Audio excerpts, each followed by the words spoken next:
salt, red chili powder, turmeric, dhania powder, jeera powder, garam masala, ginger garlic paste, add curd. Now add chicken. Add chicken.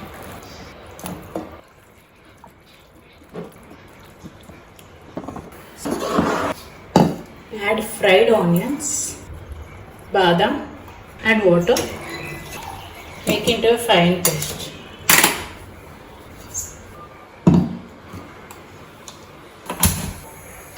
Ghee, whole garam masala,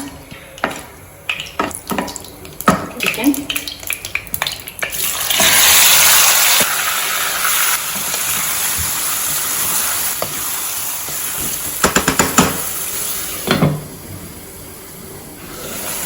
After 5 minutes.